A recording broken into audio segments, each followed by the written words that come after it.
যাদের হাতে এই আনঅথরাইজড ওয়েপন আছে আগামী 7 দিনের মধ্যে তারা নির্দিষ্ট থানায় জমা দেবেন।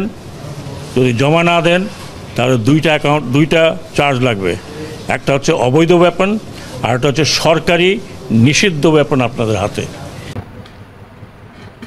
আসসালামু আলাইকুম প্রিয় দর্শক, আশা করছি সকলেই ভালো আছেন। প্রিয় দর্শক, আবারও গুরুত্বপূর্ণ একটি রিপোর্ট হাতে এসেছে।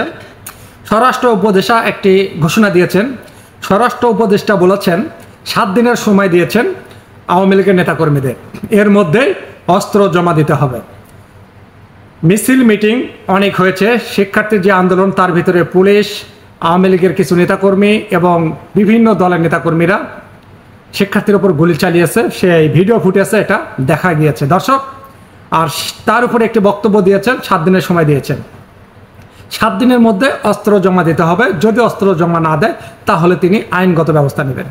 প্রিয় দর্শক, আমরা দেখেছি বিভিন্ন আন্দোলনে যখন আন্দোলন করছিল শিক্ষার্থীরা, সেই সময় পুলিশ কিন্তু গুলি চালিয়েছে এবং অনেক মানুষ দেখেছি যাদের মাথায় হেলমেট পরে আছে, কারো মাথায় হেলমেট নেই, সিভিল ড্রেস, তারাও গুলি চালিয়েছে। আমরা দেখেছি তাদের গুলিতে অনেক বাচ্চা মারা গিয়েছে, অনেক বৃদ্ধ মানুষ, বয়স্ক মানুষ তাদের গুলিতে মারা গিয়েছে।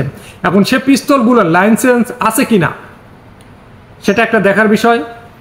আর কোন সময় তারা পিস্তলটা ব্যবহার করবে, যদি লাইসেন্স করা হয় তাহলে তার জীবন রক্ষার্থে সে সময় ব্যবহার করতে পারবে। কোনো মিছিল বা কোনো আন্দোলনে গিয়ে সরাসরি মানুষকে হত্যা করবে সেটা করতে পারবে না, এমনটা পারমিশন নেই। তো দর্শক, তাই স্বরাষ্ট্র উপদেষ্টা তিনি বলেছেন কোনো ফলস নিউজ বা মিডিয়া যদি কোনো মিথ্যা বা গুজব ছড়ায় বা হয় একটা করে আরেকটা, তাহলে সেসব নিউজগুলো বন্ধ করে দেবে। যমুনা টেলিভিশন তারা একটু ভালো করেছে, আবার তারা একটু মন্দও করেছে। যখন আন্দোলন হচ্ছিল সেই সময় এসে একটু হলেও তারা মিথ্যা প্রচার করার চেষ্টা করেছিল সরকারের এবং ঊর্ধ্বতন কর্মকর্তার চাপে, সেটাও তিনি বললেন।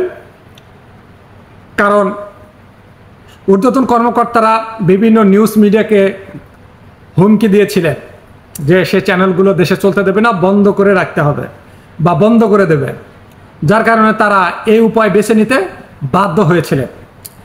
যদি তারা মিথ্যা না করে, যদি ফ্লাশ না করে, তাহলে কিন্তু তাদের চ্যানেল বাংলাদেশে চলতে দিত না। যেমন পিস টিভি বন্ধ করে দেওয়া হয়েছে, 21 টিভি বন্ধ করে দেওয়া হয়েছে, আবার কিছু মিডিয়া বন্ধ করে দেওয়া হয়েছে।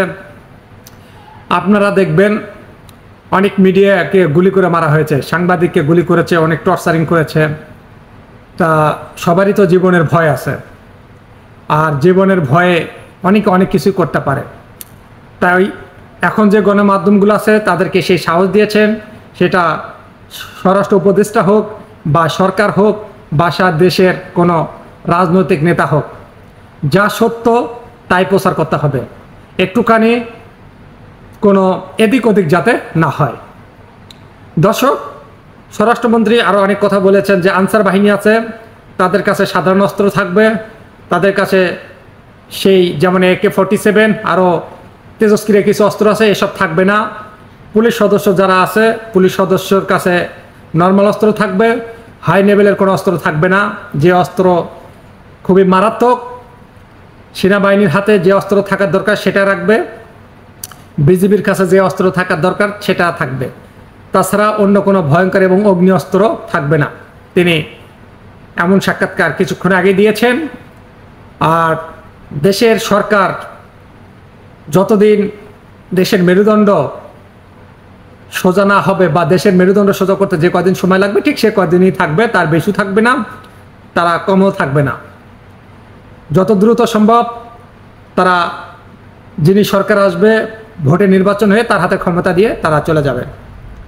তা দর্শক, এই ছিল এখনকার সংবাদ। আবারও দেখা হবে নতুন কোনো ভিডিওতে। আল্লাহ হাফেজ।